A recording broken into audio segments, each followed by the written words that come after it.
ودي ليه كلمت جيبي شورت كلمي هنا هو شورت جيبي ليه مفروض بعدي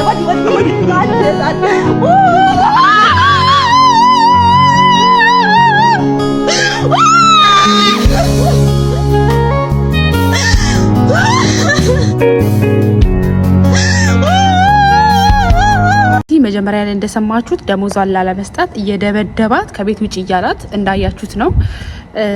ስለዚህ ነገር የምናወራ ይሆናል። ምን ማድረግ እንዳለባችሁ ከነሱ በፊት ሳይቀድሟችሁ መቅደም እንዳለባችሁ፣ ምን ማድረግ እንዳለባችሁ ከነሱ በፊት አንድ እርምጃ ወደፊት መራመድ መቅደም እንዳለባችሁ፣ ምን ማድረግ እንዳለባችሁ ነግራችኋለሁ። ሃይ ሰላም ወዶቼ ማሮቼ ፍቅሮቼ እንዴት ናችሁ? ደህና ናችሁ? እኔ ደህና ነኝ አልሐምዱሊላህ። ሜሪ ቲዩብ ነኝ እንግዲህ ከዋናው ስቱዲዮ ከማዳም ኩሽና። ዛሬ እንግዲህ ከስቱዲዮ ወጥተን ዛሬም ጣራ ላይ ነው ያለነው አልሐምዱሊላህ። ፀሐዩም ደስ ይላል እና ደግሞ የማዳም ቀሞች ፀሐይ 10 ደቂቃ ሙቁ ፀሐይ በጣም ጥሩ ነገር ነው። ፀሐይ ሙቁ 10 ደቂቃ እንግዲህ ወደ ዛሬ ቪዲዮ ስመለስላችሁ ቪዲዮን ከመጀመራችሁ በፊት በነገራችን ላይ ላይክ አድርጉ። እስቲ ላይክ አድርጉ። 5 ሰው ይሄን ቪዲዮ የሚያይ ከሆነ 5ታችሁም ላይክ አድርጉ፣ 5ታችሁም ኮሜንት አድርጉ፣ 5ታችሁም እስቲ ሼር አድርጉ። አትሊስት እናንተን ባይጠቅማችሁ እንኳን የሚጠቅመው ሰው አለ፣ የሚጠቀምበት ሰው አለ። በጣም ችግር ውስጥ ያለ ሰው በጣም ብዙ ልጆች አሉ። እኛ የምናየው ሚዲያ ላይ ወጡትን ነውና ሚዲያ ላይ ያልወጡ በቪዲዮ ያልተቀረጹ በጣም ብዙ ነገሮች አሉና ፕሊዝ ላይክ አድርጉ፣ ሀሳባችሁን ኮሜንት ላይ አሳውቁኝ። ከዛ በተረፈ ደግሞ ሼር አድርጉ፣ ለጓደኞቻችሁ ሼር አድርጉ እና እንዳልኳችሁ እናንተን ባይጠቅማችሁ ለሌላ ሰው ይጠቅማልና ማለት ነው። ለዚህ ቤት አዲስ የሆናችሁ ልጆችም ሰብስክራይብ አድርጉና ቤቱን ተቀላቀሉት። እንግዲህ የመዳም ቅመም አበረታቷት፣ ለብዙ ልጆች ትምህርት እንዲሆናቸው አሪፍ የምለውን ቪዲዮ ምን ማድረግ እንዳለባቸው የማቀርብላችሁ ዩቲዩብ ቻናል ነውና ፕሊዝ ሰብስክራይብ አድርጉና ቤተሰብ ሁኑ።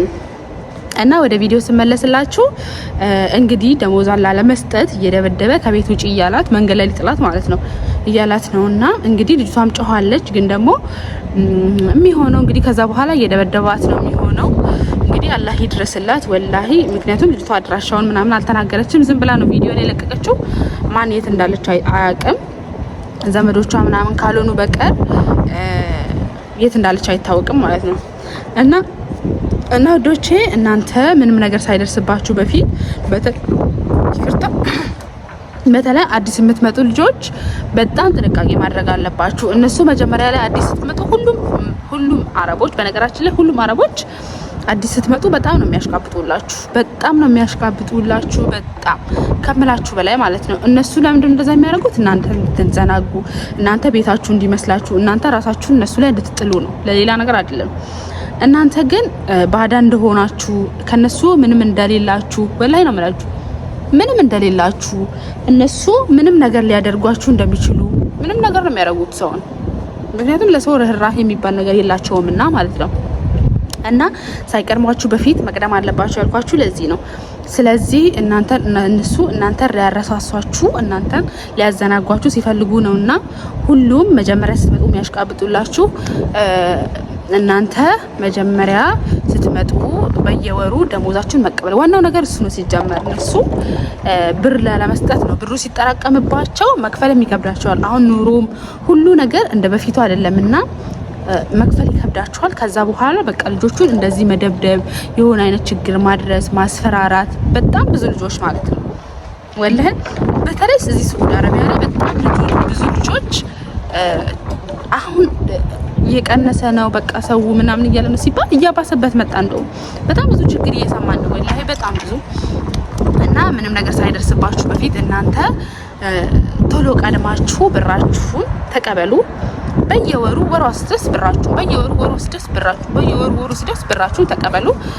ከዛ በተረፈ ያው እንደዚህ አይነት ችግር ይገጥማችኋል ብዬ አላስብም። ምክንያቱም እነሱ ብር ላለመስጠት ብር ሲበዛባቸው ላለመክፈል ብለው እንደዛ ስለሚያደርጉ ከመጀመሪያውም ጀምሮ ብራችሁን በየወሩ ተቀበሉ። ወላሂ ነው የምላችሁ፣ ዋናው ነገር እሱ ነው። ብራችሁን ተቀበሉ። ሌላም ቢኖርም ችግር ግን ከዚህ የባሰ ችግር አይኖርም። ዋናው ነገር ብሩ ነው። ከዛ በመቀጠል ደግሞ መጀመሪያ ላይ ስትመጡ ባውንደሪያችሁን ጠብቁ። እነሱ የፈለገሃል ቤታችሁ ነው እንደፈለግሽ አድርጊው ምናምን ቢሏችሁ ራሱ እነሱ ራሳቸውን ለማስወደድ እናንተ ራሳችሁን እነሱ ላይ እንድትጥሉ ምንም አይነት ነገር ራሳችሁን እንትን እንዳትሉ ነው እንደዛ የሚያደርጉት። ስለሆነ እናንተ ከመጀመሪያው ጀምሮ ባውንደሪያችሁን ጠብቁ። ዋናው ነገር ደሞዝ ነውና ደሞዛችሁን በወሩ ተቀበሉ። ባውንደሪያችሁን ጠብቁ ስላችሁ ከልክ በላይ እነሱ እንትን አትበሉ ወላሂ። ከዛ በቃ ደሞዛችሁን ተቀበሉ። ደሞዛችሁን በወራችሁ ተቀበሉ። የመተኛ ሰዓትና የስራ ሰዓታችሁን አክብሩ። ከዛ በተረፈ እንግዲህ ምንም ሊያደርጓችሁ አይችሉም። ዋናው ነገር እንዳልኳችሁ ብሩ ስለሆነ ብራችሁ ላይ በጣም ጥንቃቄ አድርጉ። እንግዲህ እህታችንም አላህ ይርዳት እንዳልኳችሁ። ቪዲዮ ላይክ፣ ሼር፣ ሰብስክራይብ ማድረጋችሁን እንዳትረሱ።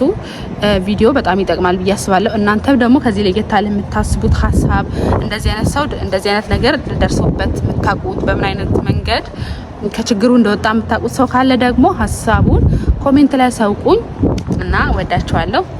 ባይ